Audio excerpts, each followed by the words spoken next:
This is a look at the genuine Briggs B358101 left-hand white trip lever.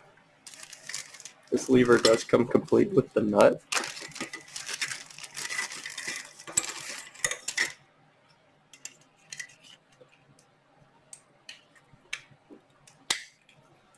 As you can see, the nut is reverse thread, left to tighten and right to loosen.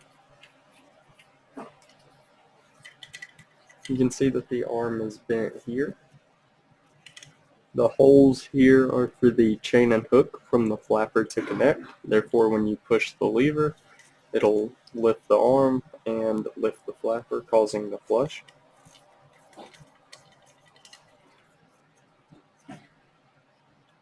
Once again, this is in a white finish. Get a few measurements here. Go from the end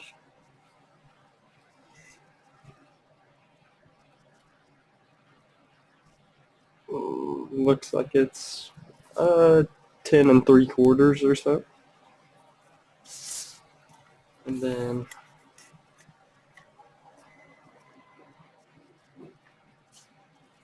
be roughly 3 inches there. Once again, this is the genuine Briggs B358101 left-hand white trip lever.